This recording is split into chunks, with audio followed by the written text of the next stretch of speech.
Hello, everyone, and welcome to today's press briefing. I'm Donna Bush. As always, I'm so glad that you could join us on our various channels as well as on Radio Cayman.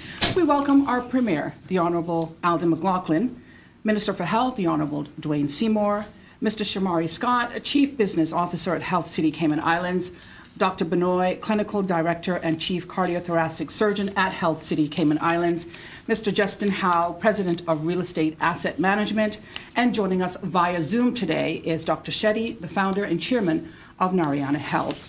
In studio with us are members of the media. We begin today with a prayer from Pastor Yuthman Ray.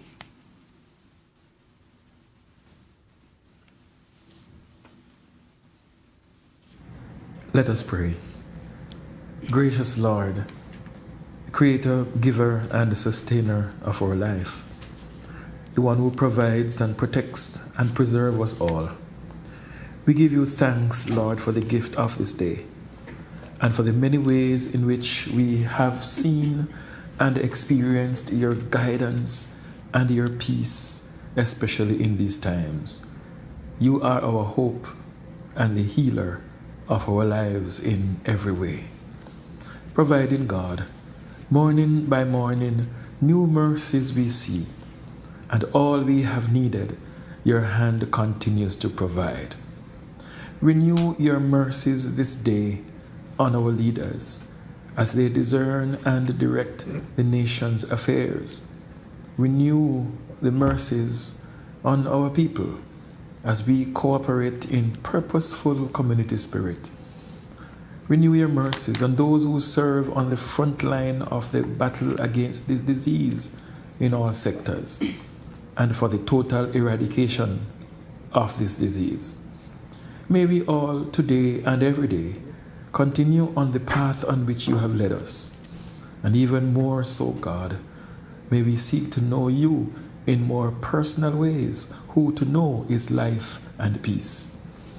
May we be mindful to give you all the honor and all the praise. We ask in the perpetually present name of Jesus the Christ, our Lord and our Savior. Amen. Thank you, Pastor Ray. We now begin our press briefing with the Honourable Premier. Thank you, Donna. The government is pleased today to host this press conference to announce Health City's plans to move forward with the expansion of its facilities with the construction of a $100 million medical campus at Camana Bay, an expansion that will boost our country's healthcare capacity and bring much-needed specialized services closer to where people live and work. Never before has the importance of healthcare security been as obvious as it is right now.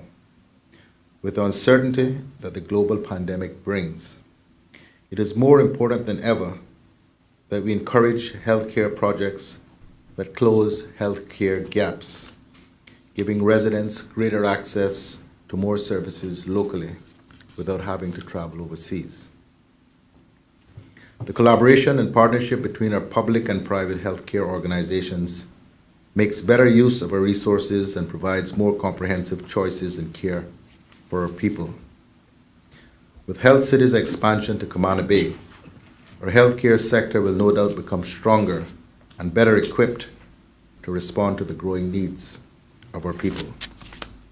Our population is aging, and a rising demand for healthcare services both in Cayman and across the Caribbean is a challenge we will have to face. But this investment by Health City is another opportunity to further reinforce Cayman as the flagship medical tourism destination. My government will continue to support such opportunities, and where possible, we are committed to safeguarding the health and well-being for all who live in the Cayman Islands and for those across the region. This is a multi-million-dollar investment in Cayman, a powerful signal of confidence in our country's economic growth and confidence in the government. This project will be of great benefit to our community, both in terms of the services it will provide and also with regard to the employment opportunities it will offer, creating jobs for Caymanian companies during construction, supporting local industry, and employment and further jobs once the hospital is open.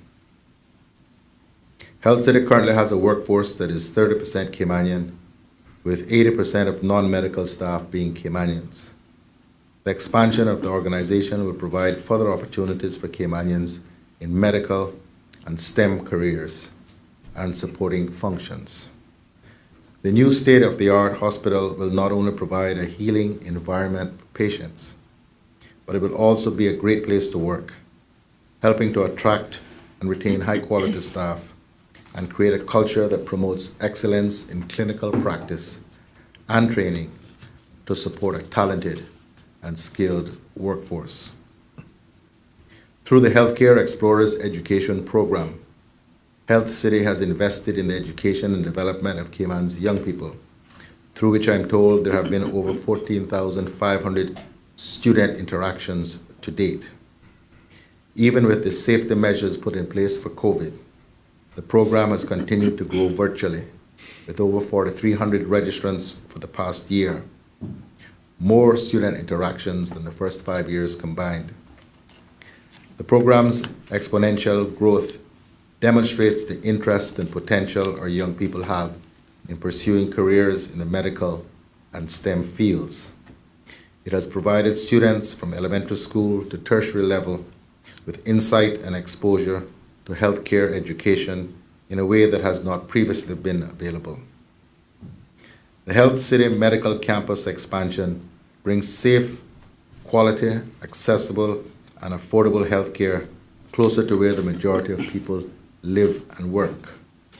It will also help attract investment from those looking for a second home outside of their own country, a sector of real estate that has been buoyed by the pandemic.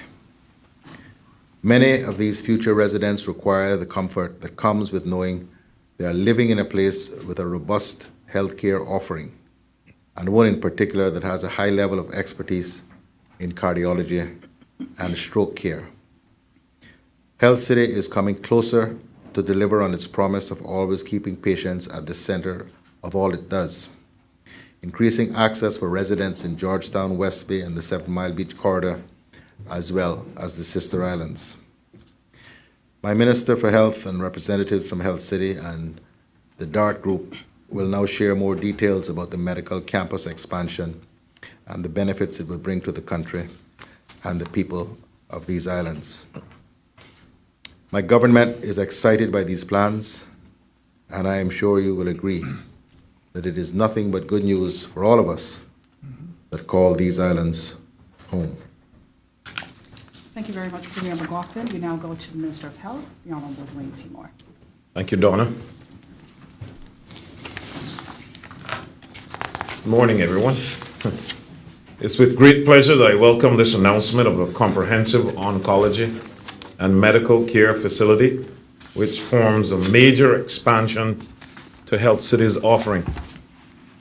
As Minister, it has been my vision to make the Cayman Islands the best Caribbean island for medical services. I was part of the previous government when Health City was only a concept, and I am extremely proud to be Minister now to assist with the expansion of what has become a beloved entity in the Cayman Islands and a renowned brand for medical excellence in the Caribbean. My goal is to have ultimate healthcare security and close all medical gaps for our islands. This means that no person would ever have to leave Cayman again for life-saving or life-altering procedures. This expansion project brings us much closer to making that a reality. As Minister, I have pushed for collaboration between the HSA and Health City. Both understand how they can complement versus compete. And I am pleased to see the growth and development of this relationship. Radiotherapy for cancer care patients, as well as neonatal intensive care, have long been identified as key areas of healthcare needed for the healthcare security of our country and the wider Caribbean. With this announcement, we have achieved that. No longer will patients and their carers have to fly overseas for weeks and months at a time for the care that they'll desperately need. Patients can remain close to home and close to family and friends. Taking care of patients with cancer involves multiple care levels of care. It's not just about treating the physical disease. Cancer is unfortunately a very emotionally distressing disease, and having to add to the stresses of going overseas for treatment only adds to that emotional stress. Patients who have cancer need to have more support from family and friends. They need convenient access to healthcare services such as chemotherapy, radiation oncology, advanced diagnostic service, and general surgery. We can now offer all of those services here at home. The other advantage is not only the cost savings from the treatment itself, but also from the air transport and other costs, such as hotels and taxis and rental vehicles based on long stays associated with radiation.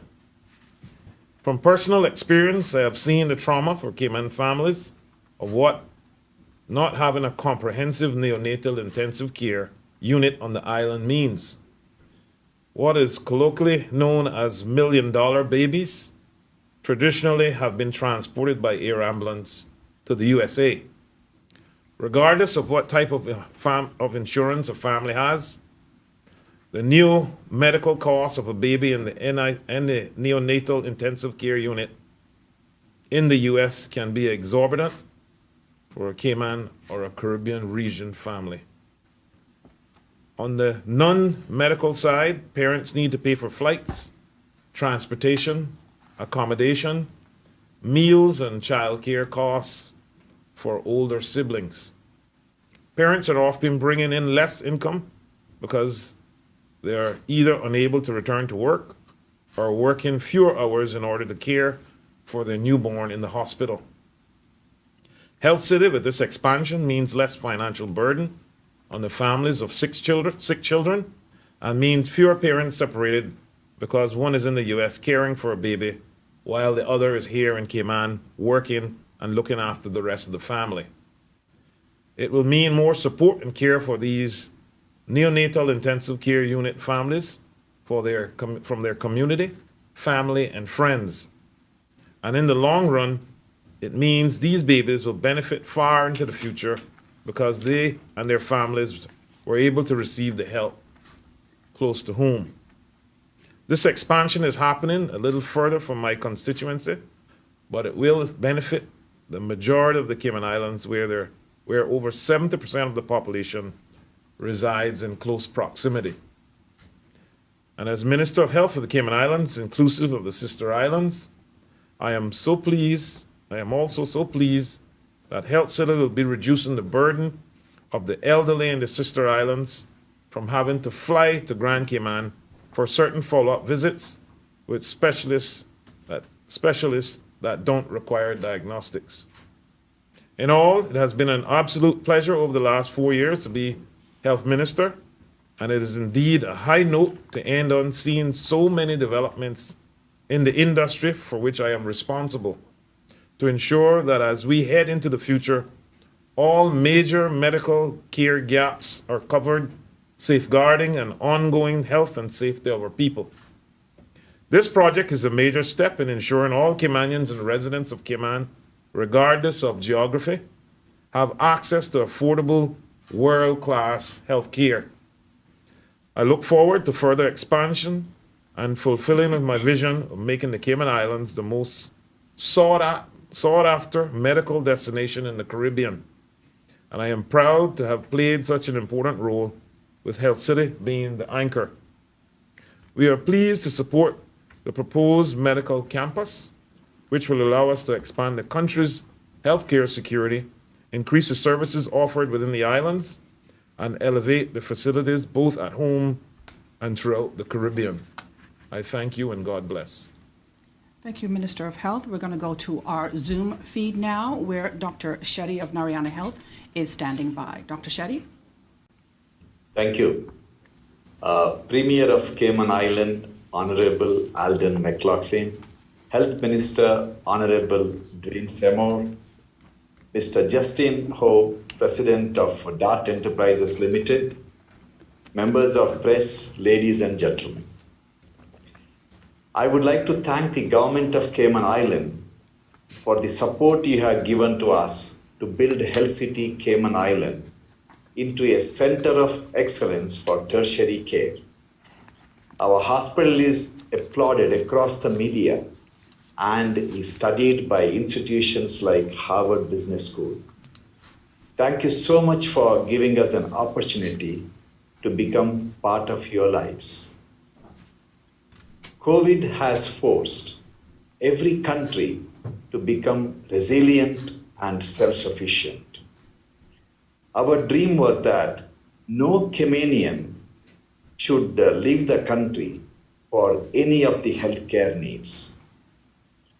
Within the next few months, we will launch one of the most advanced cancer centers in the Western Hemisphere. This facility will have the latest and most advanced linear accelerators for radiotherapy, CT scans, MRIs, and the surgical robots. We will start a state-of-the-art facility for bone marrow transplant. Our team in India does one of the largest number of bone marrow transplant in Asia, and we want the enormous experience to be available to every Caymanian. For Caymanians with end-stage cancer, we will introduce CAR T-cell therapy. CAR T-cell therapy teaches your own body's immune system to fight against aggressive cancers. This treatment is not even accessible to many Americans because of the high cost of over $1 million. Narayana Health City in Bangalore is the only hospital-based producer of CAR T cells in Asia. Health City at Cayman Bay will also have the most advanced critical care department for adults and children because we want every emergency patient requiring instant life support with the artificial heart and lungs to be treated within minutes. We are extremely grateful to Mr. Mark Van de Velde, CEO of DART Enterprises, for partnering with us to establish the super specialty hospital at Cayman Bay, which is a 10-minute drive away from most Caymanians. I have a dream to see in my lifetime a kid from Cayman with magic in his fingers becoming a heart surgeon who I will personally train. I have a dream to see every wealthy American choosing Cayman Island as their second home because of the lovely people and excellent healthcare. I'm extremely grateful to the Government of Cayman Island for helping me dream big and making this day happen. Thank you once again. Thank you very much, Dr. Shetty. For that, we're going to go now to Mr. Justin Howe, the President of Real Estate Asset Management. Thank you very much. Good morning. It's a pleasure to be here this morning. We're very grateful for the opportunity. DART are delighted to welcome Health City to Cayman Bay, providing convenient access to world-class healthcare facilities in the heart of the 7 Mile Beach corridor, where the majority of residents and visitors live, work, learn, play or stay. DART and Health City share a belief in the importance of planning in the long term and investing in ways that improve the lives of current and future generations. Health City Cayman Bay is a brand partnership between 2 of Cayman's largest private investors, both with proven track records in delivering high-quality products and services and creating jobs in a variety of industries. The choice of the site for the new hospital reflects the continued growth of Cayman Bay to the south, with the recently expanded Cayman International School, The first homes at Aliyah, our joint venture with NCB, nearing completion, and also the connectivity to arts and culture at the Hartwell Theatre and the National Gallery. The construction of the new Airport Connector Road and the remediation of the landfill will make the area attractive to new investment and opportunities for other businesses. Dart and Health City have previously partnered on education initiatives through Dart's Minds Inspired programme and Health City's Healthcare Explorers, including the first robotics programme. We look forward to strengthening our relationship at Health City, Camana Bay. Thank you very much. Okay, thank you very much, Mr. Howe. We now go to Shamari Scott of Health City, Cayman Islands. Protocol having been established, and I'm happy that I'm, for once, not the person who is bringing protocol, so I can just go into speaking. Good morning, Cayman Islands. Today, we're pleased to announce Health City's plans to move forward with an expansion of its facilities and construction of an estimated $100 million campus at Camana Bay. We're expanding to where the majority of the population live, work, and to allow for better logistics for treatment of patients. The 70,000 square foot purpose-built state-of-the-art medical campus expansion will be built to the south of the recently expanded Cayman International School at Camana Bay at the intersection of the Easterly Tibbetts Highway and the new Airport Connector Road. We have created substantial economic impact to the country through our medical tourism activities based on treating patients from the US, Canada, the wider Caribbean, and Central America. And outside of that, Health City is proud to have become an integral part of the Cayman Islands community, especially when we saw that we made it to Rundown, then we knew we as Health City had definitely made it.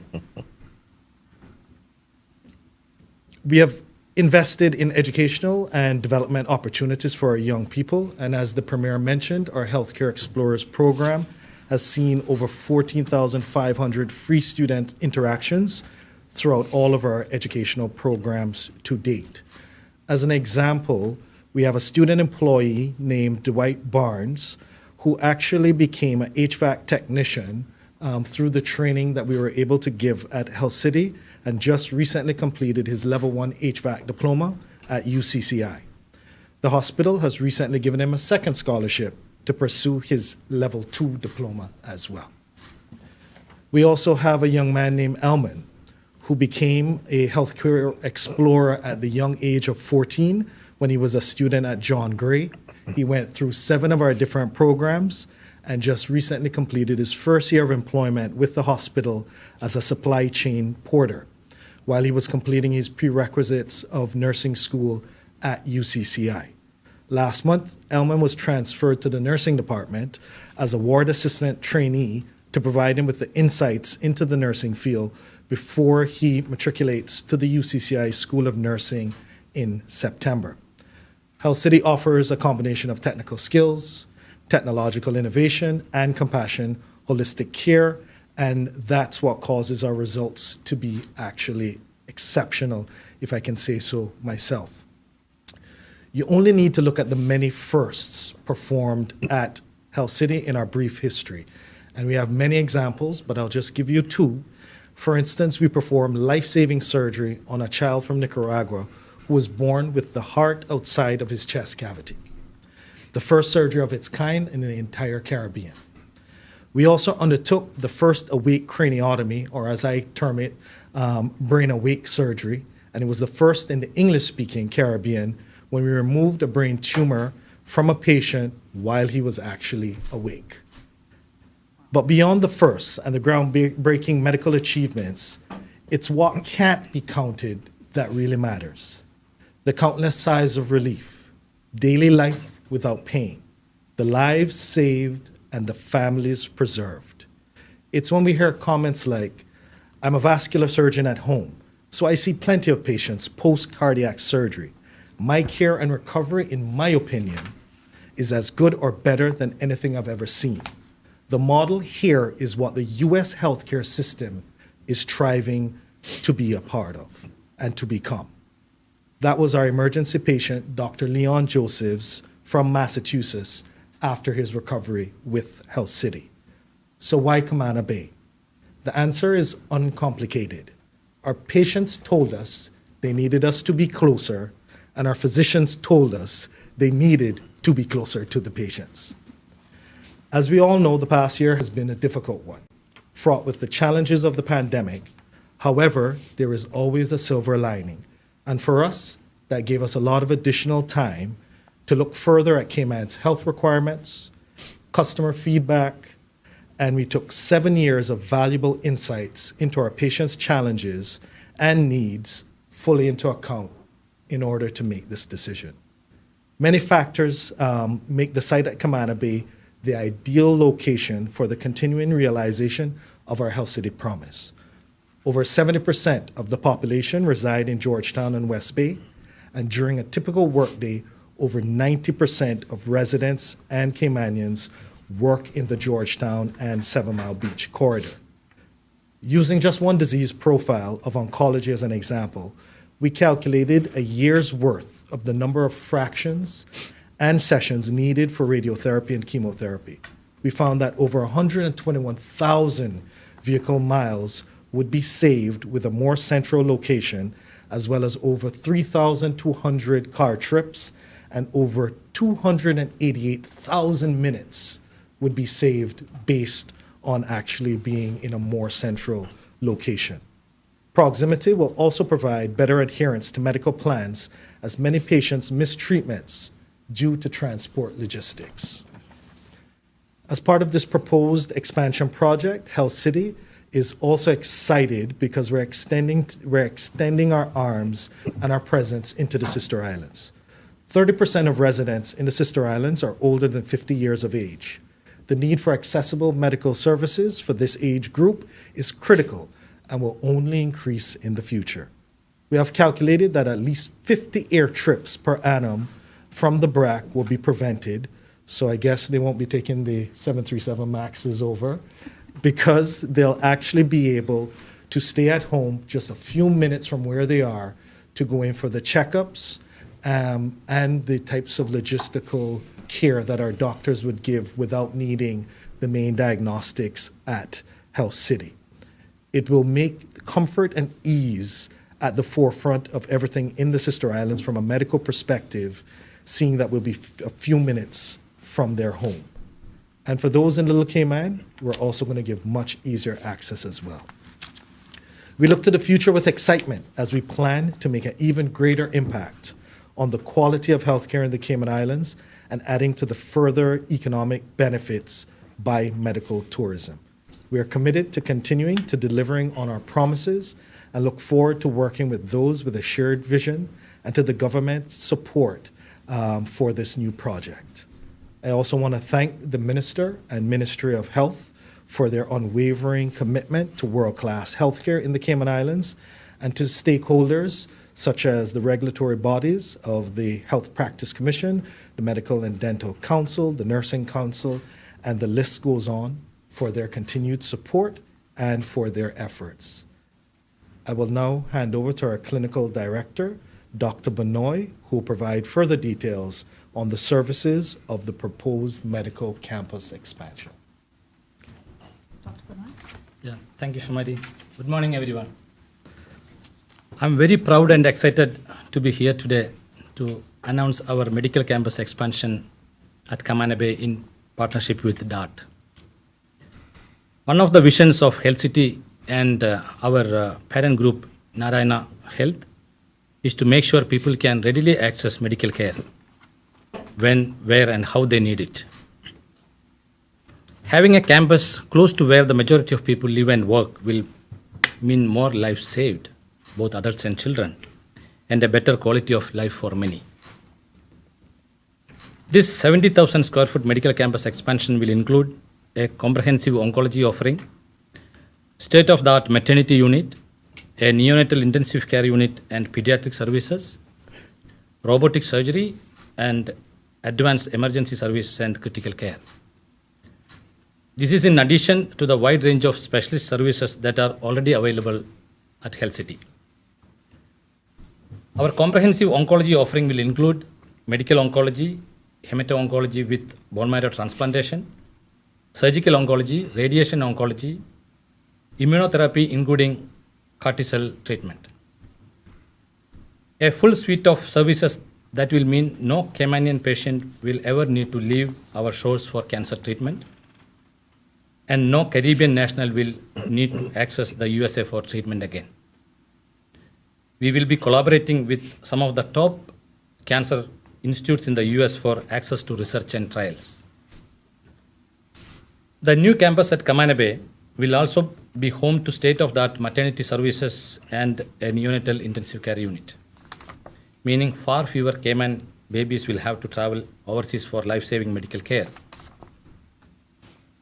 A facility close to Georgetown and the Cayman's other hospitals will greatly improve the outcome for any newborn needing medical care. The importance of including an emergency pavilion and critical services at the new campus cannot be overstated. There have been many instances of lives lost between Georgetown and a trip to the East End. A trip that does not seem far when visiting a friend on a Sunday, but when a loved one has had a heart attack, stroke, or been involved in a life-threatening trauma, seconds and minutes count. While planning for the new medical campus is being undertaken, Health City will soon open a smaller satellite location within Cayman Bay. From this interim space, we will provide chemotherapy and follow-up appointments with our specialists, alleviating the inconvenience and discomfort of travel when it is not needed for surgery or major diagnostics. I am thankful to all our patients and the wider community for the love and affection they have given us in the past 7 years, and the Cayman Islands government for their support. The future is very bright for Cayman, and we look forward to working in close partnership with DART and the government. Thank you. Thank you very much, Dr. Benoit. We're now going to turn to the media for questions for our panelists as well as for Dr. Shetty. We begin with Norma from the Cayman campus. Good morning, everybody. Just a few quick questions. Can we get some information about the timeline that we're looking at for this entire project?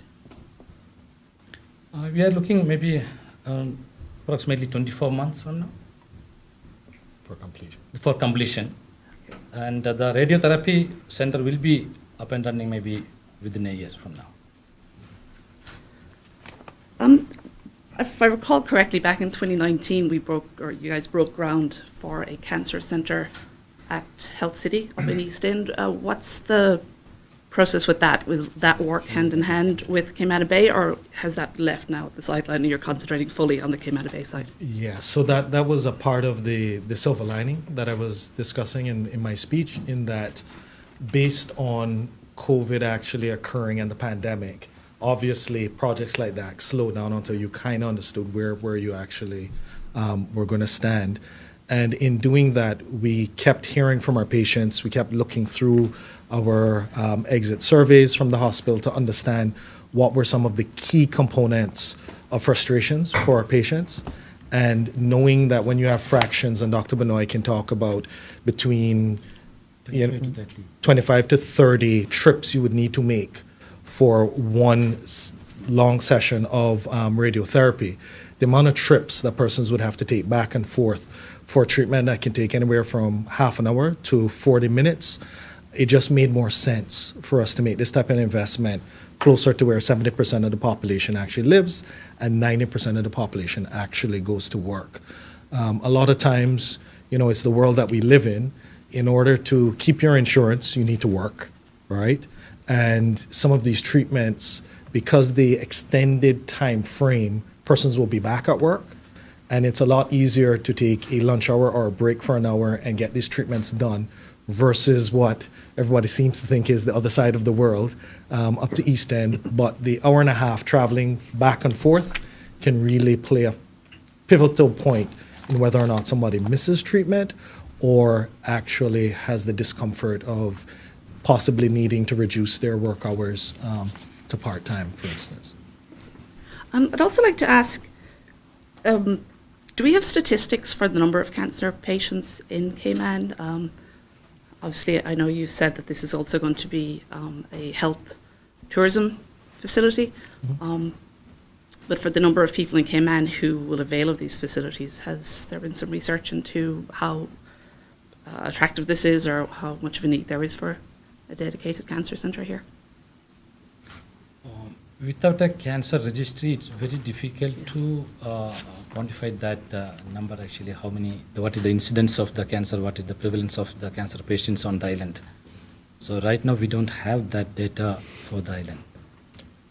But the great thing is, by having partners like the Cancer Society, for example, and a lot of the local physicians within the community outside of Health City, you can also look at, and as a factor of how many people need chemo, the Cancer Society helping certain persons who fall outside of insurance to be able to afford to get certain treatments of radiotherapy. We're able to do enough of calculation that we understood that it was going to be very useful for the country to have it, as well as outside of just Grand Cayman and the Cayman Islands. Every time we visited other Caribbean islands or places in Central America to offer cardiac care, orthopedics, there are three things that they always asked, when is it coming? One was radiotherapy, just based on the costs in the US, as well as access. $2 million babies, as the minister mentioned. Everybody wants to know, when are you having this neonatal care so that we don't have to send those babies to the US? And the third usually had to do with burn, but that would be expansion in the future, not within this current phase. And just finally, one for the Premier. We recently had the announcement of the Med City facility, and so now we have this also, so it seems we're expanding enormously on the medical front. Is this a very dedicated push by government to perhaps replace a segment of tourism that we may have lost due to COVID or for economic reasons? Is this a very valid line to go down? Well, I have to say, we didn't go out searching for these, honestly, we didn't go searching for these projects.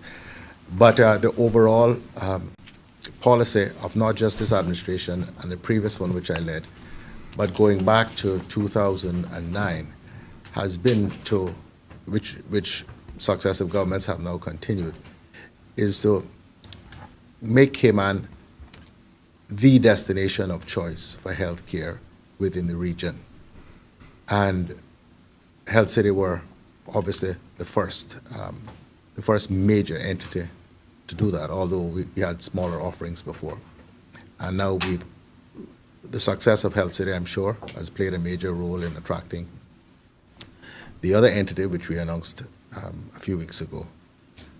And we see this as perhaps the most reliable form of tourism that there is, because people get sick in good times and in bad. And it's only in situations where we have a pandemic that actually stops people traveling for medical reasons. But the pandemic will pass with the advent of the vaccinations. And we see this as, that elusive third leg of the economy that we've been searching for as long as I can remember. Thank you. And just one final clarification.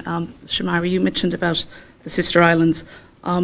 Is there going to be like a satellite unit on the Brack?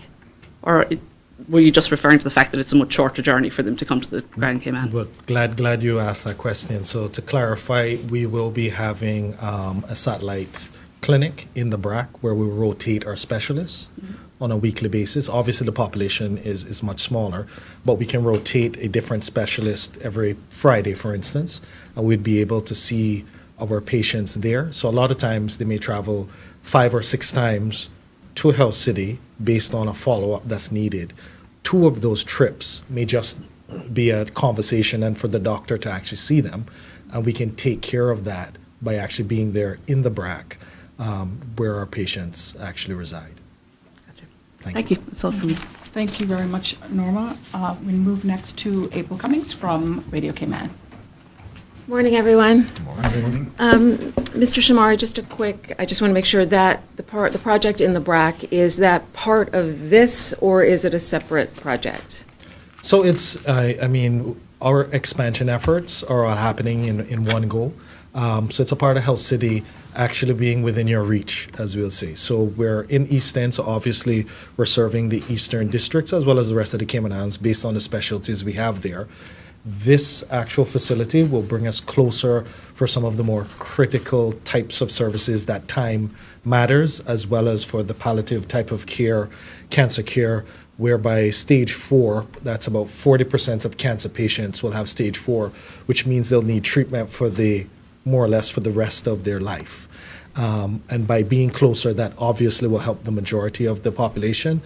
And hearing from our sister islands patients as well, they have to get up early in the morning, they have to catch a flight, even though now I guess it wouldn't be that difficult to traverse through the airport, rush up to see us, without sometimes eating breakfast, spend a day there. Yes, they get lunch, and then they have to fight to get back into town to catch that flight. This alleviates that stress when we can go to them. So this is a part of the entire expansion, but not specifically a part of this campus. Okay. April, if I can just add, Sure. Thank you. The government made a conscious decision that anything of this magnitude that is coming to Cayman again, anyone coming to the government to make this kind of investment, that the sister islands must be included. That does bring me to a related question, and I think it's for you, Mr. Seymour. How does all this fit in with what the Health Services Authority does and is doing, and also sort of the financial implications? And I throw the word Cineco into the mix as well, just because many of us are civil servants or we use Cineco already in HSA services. I'm just trying to figure out how that relationship will work with the various entities. Well, as you heard us mention before, I as Minister of Health, as I started, I tried to ensure that the HSA and Health City sat down around the same table to try to understand that we didn't need a competitive nature, we needed a complementing nature. And that is very important for us as a government. As you can also see, that the Health City offers tertiary care. The HSA don't offer much tertiary care. And as you see, the other entity that's coming is offering tertiary and quaternary care. So they'll all be having different offerings as we set out. As persons approach us, we want to ensure that entities are not just coming here to do the same thing, but have a complementing nature, that it all works together and works well for persons coming here, and the financial aspects of it, that we're not just competing with each other, but complementing and making Cayman the so-called mecca of medical tourism is the other thing that we need to note, that it is also medical tourism, and most of their efforts will be trying to bring persons here to the island to experience the service, not just competing for the local dollar.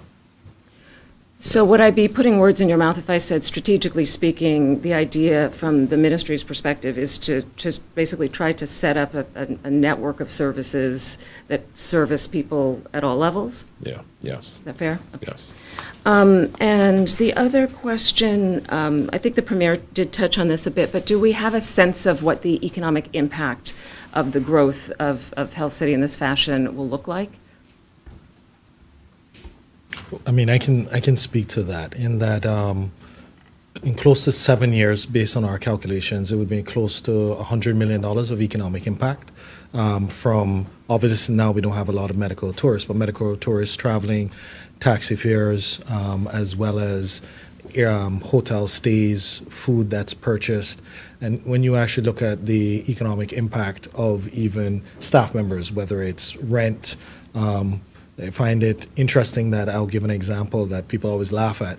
I remember when all of a sudden going to my barber shop, there was a gentleman there from the Philippines, and our barber never had a gentleman from the Philippines. And I said, what's going on here? And he said, since Health City has come, I need somebody that can cut straight here. So he went ahead and got somebody from the Philippines to be able to take care of some of our Indian gentlemen and their hair. And after that, then I saw him with a Latin barber, and I said, what's going on here? He's like, that's been so successful, now I need to go after the Latin market, not from Health City, but obviously from elsewhere on island. So I just give that simple example, but even in something such as a barber shop, you can see the economic impact that they're expanding based on the new client base, as well as everything else.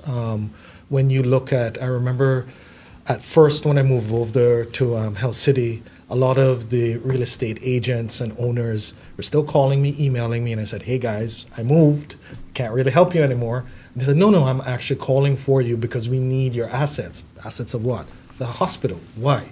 And they said, because we're getting calls now from persons who said, we're looking for a second home, and now that you have a service that can take care of heart attack, can take care of strokes, I'm actually getting a lot of inquiries. So we want to put it up on the website. We want to send them information.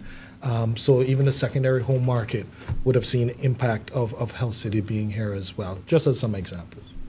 And we did talk about the campus. I heard a little bit about the size and that sort of stuff, but could we provide a little more detail? I'm no medical expert, but when you say campus, what is that? It's an inpatient hospital? Just talk a little bit about what that hospital or what that campus is. You want me to do? Yeah, so it's a 70,000 square foot building with all this, as I told you, the comprehensive cancer care. That means everything that a cancer patient needs will be provided there, from chemotherapy to radiation to surgery, immunotherapy, or whatever, including the bone marrow transplantation. And we are going to have a very advanced emergency care and critical care unit. That's very important because, again, I want to make sure that this is what I'm telling. It's not a competition. It is the complementing to the existing systems that on the island. Like this, when it comes to the emergency care, the science is advancing very fast, and that we are reaching a stage where we need this ECMO CPR. That is a new concept. Somebody who is about to die.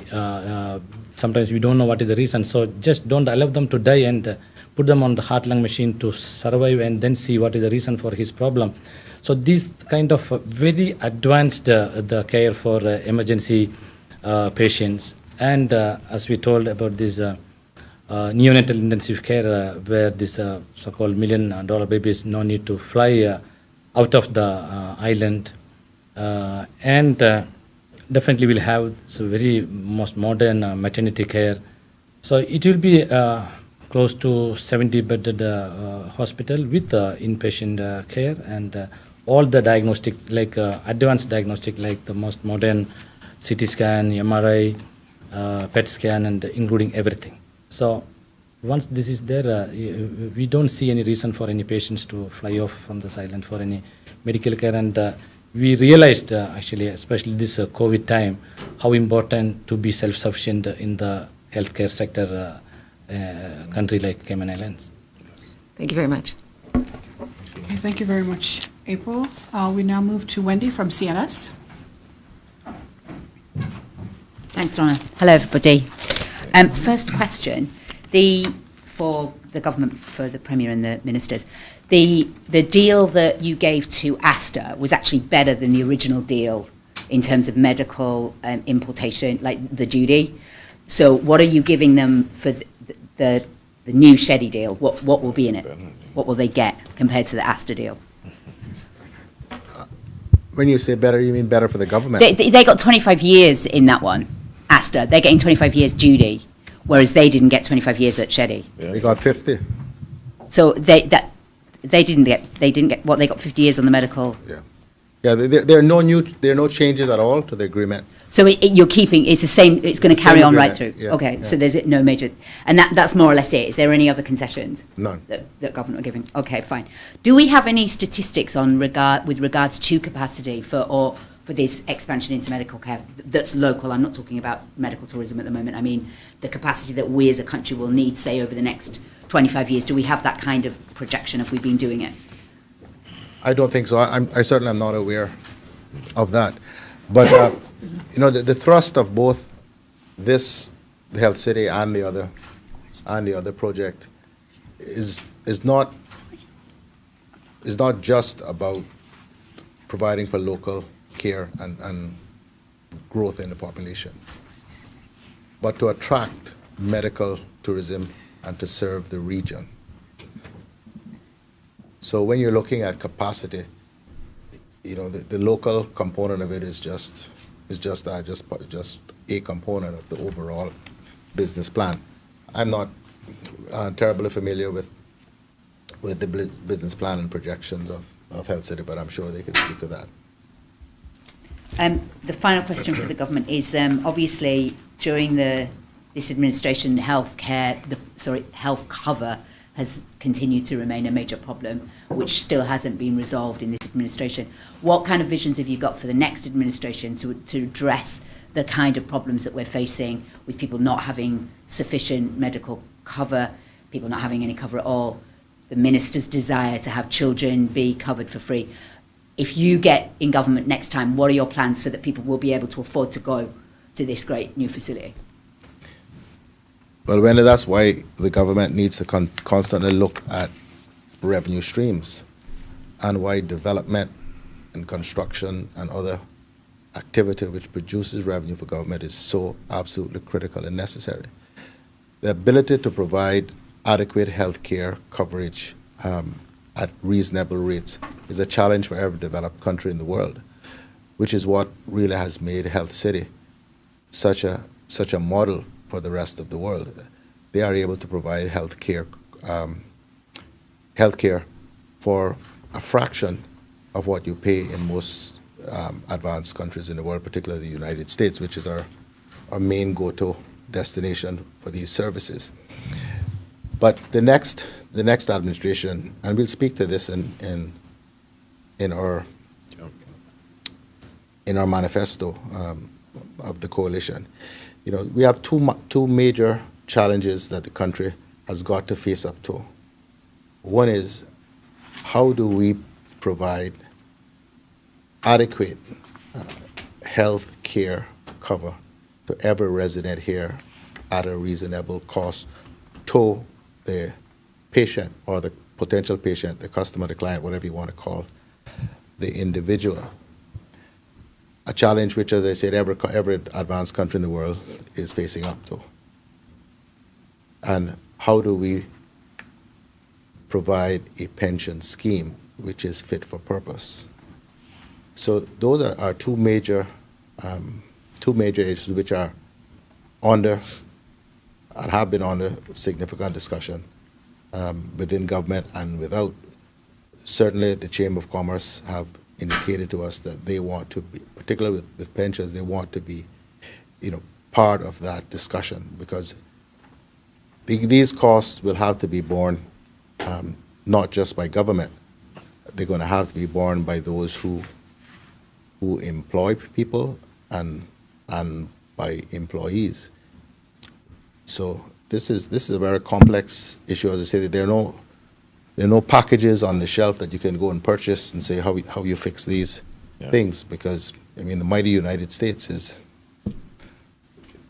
is not able to provide adequate health care cover to a vast sector of its population.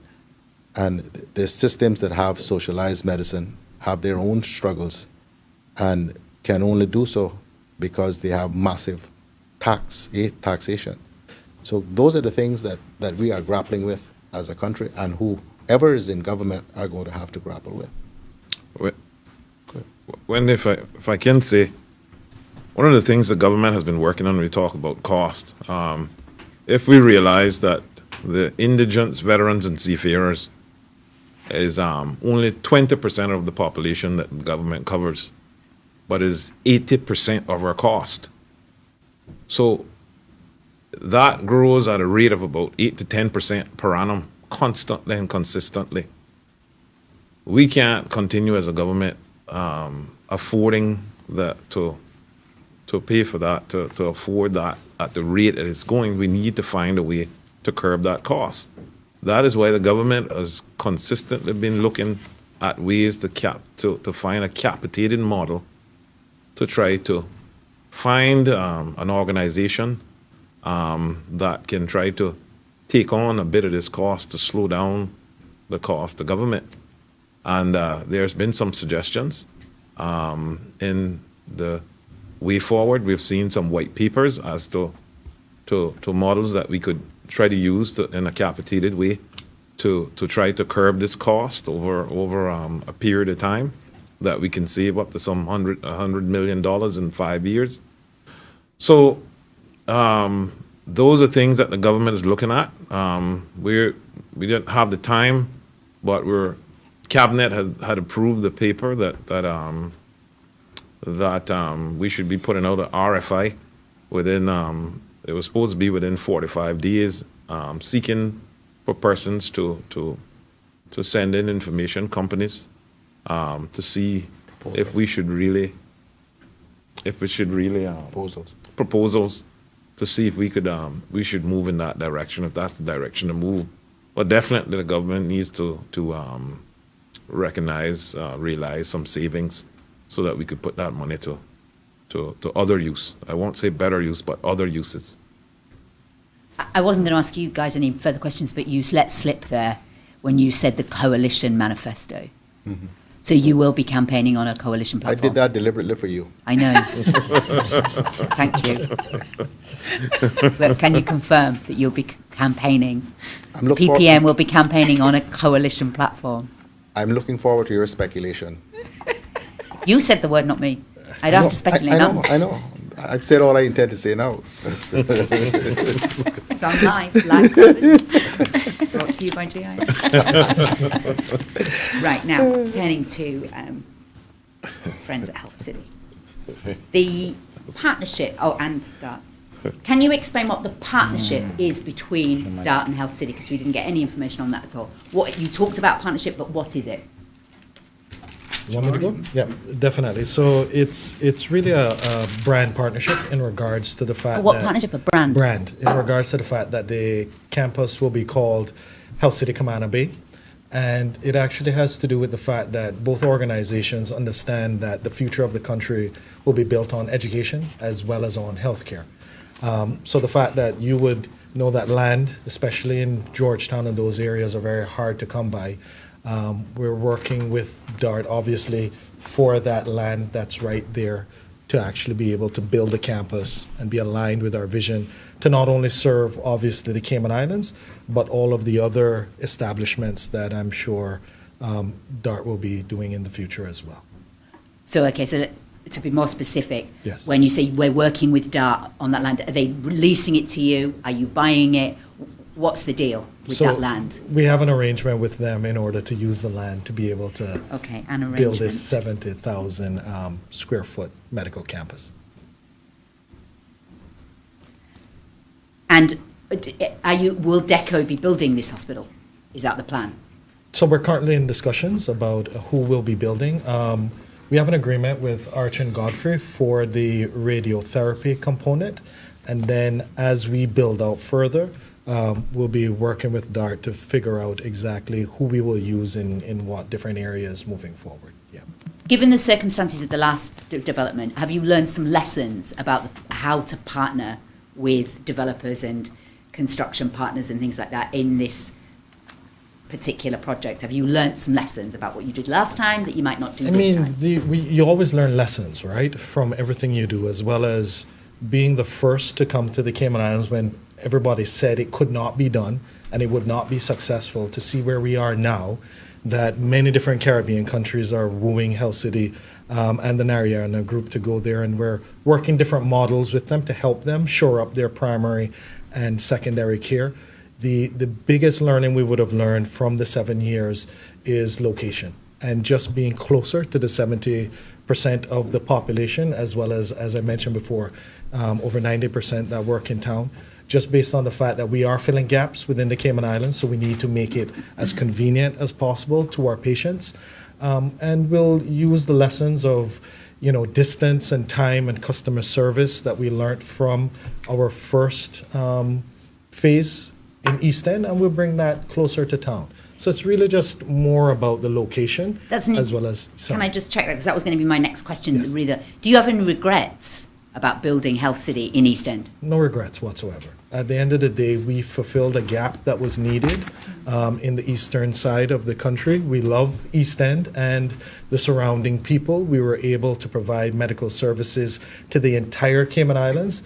And as we said before, Wendy, if we didn't come, then we wouldn't have known what we know now. Right. And it's just learning and building and making it that much better for the future. That's really what it's about. Okay. A more expansive question regarding the medical tourism, and it might be that Dr. Shetty might be able to answer this one, which is the projections now, given everything that's changed in the world as a result of the pandemic, what kind of ratios you now see for Health City as a whole brand, and then that might be including this new hospital as well, for the ratio between medical tourism and local medical provision? I mean, we obviously talked before, you wanted it to be as much as 70% medical, but, visiting tourism. Has that ratio changed? Dr. Shetty, did you hear the question? Future projection. Yeah. Okay. When we made the projections in the beginning, our strategy was to attract large number of overseas patients because that's desperately required. And still our strategy remains the same, but obviously the time frame has changed because we were only making projections without really understanding the ground realities, which we realized after we started working in the Cayman Islands. But eventually, I know that significant percentage of our patients will be overseas patients. Mainly, right now, we are not able to attract that many patients because we do not offer the entire bouquet of service. What do the overseas patients want? They want, of course, cardiac care and other services, but good number of them want oncology services. Without oncology today, you are not a complete hospital. So we believe with the starting of oncology services, we will attract many other specialty patients as well. So it's a matter of time. So we are optimistic that Cayman Island will emerge as the medical capital for the entire Caribbean region. I have no doubt about it. And Wendy, just to carry on from that, pre-pandemic, from a surgical perspective, obviously because of patients, like persons just coming for a checkup, you wouldn't fly in for that. Of our surgical, in any given month, we're anywhere between 30 to 40% being overseas. There's a lot of pent-up demand. So even though we're not allowed, well, at present time, we can't, based on various factors, accept as many patients as would want to come. Every day and every month they're asking, and we have obviously our different partners overseas asking as well.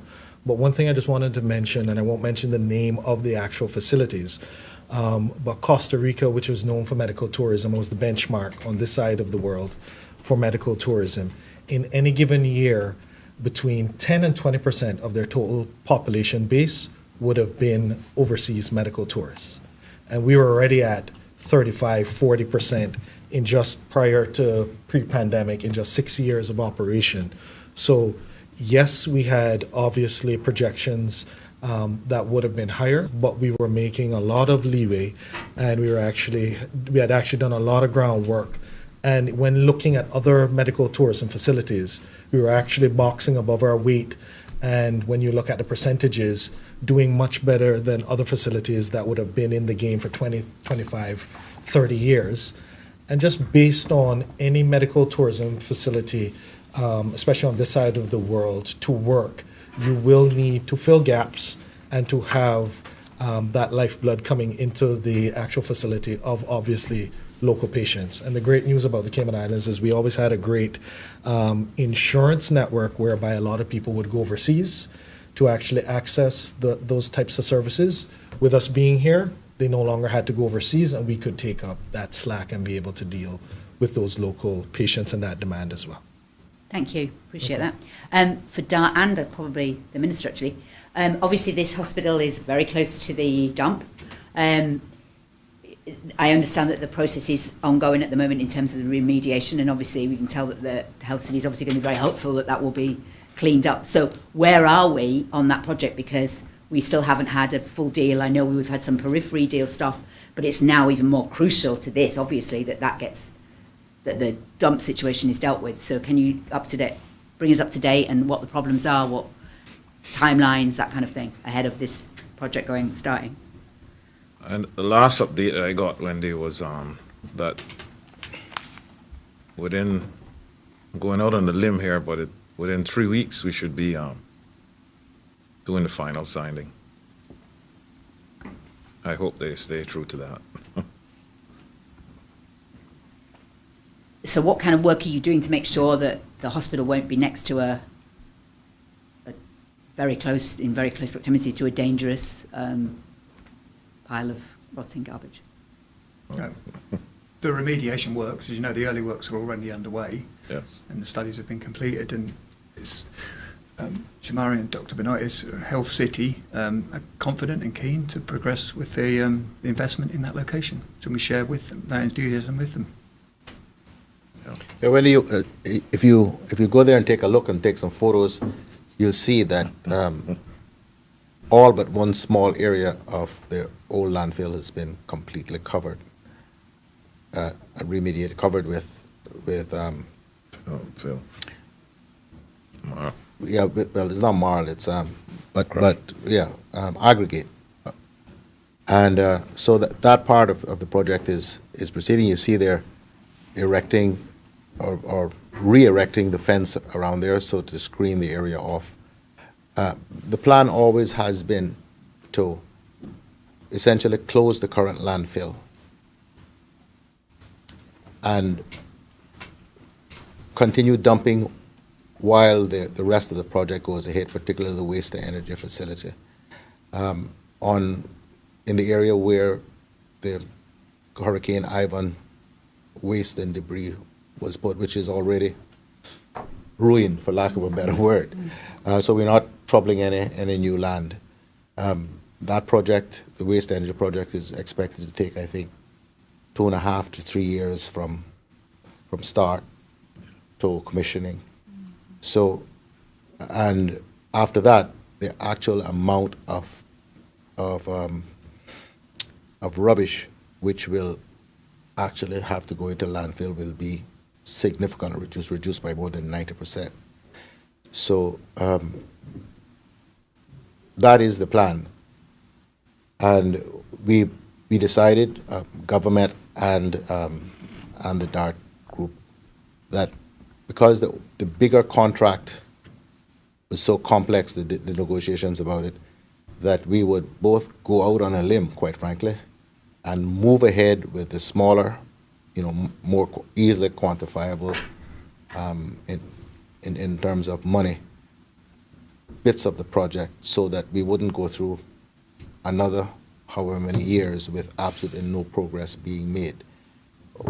God forbid that that contract doesn't wind up being signed, then we'd simply have to pay for the work that has already been done and move on and try to find some other entity that's willing to proceed with the project. But the project itself would not have been at a standstill for these 4 years.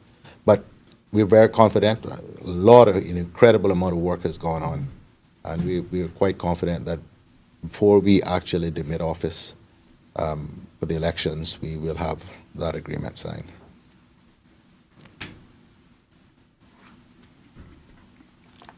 Okay. Thank you. With no further questions from the media, any further comments from the panelists? Okay. Premier? Oh, no, just thank you, and happy weekend, everyone. All right, and we want to thank you, the public, of course, for joining us, of course, for the media for being here, and of course for our panelists here with us today, and Dr. Shetty, who's joining us via Zoom. As always, we thank you for joining us. We wish you a great day and, of course, a wonderful weekend when it comes.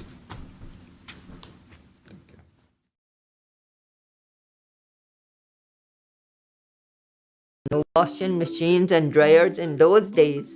We did washing by washboards, and we used brown soap, and that would be bought from the 1 or 2 stores that had everything, a few groceries and other amenities that we used. there were some men in Cayman society who did not go to sea. Among them were the island's merchants. A merchant was a person who owned a shop. He was king of the castle, I would say. That's where you spent your money. You didn't have other things to spend your money on. You went to the merchants who had haberdasheries, they sold shoes, they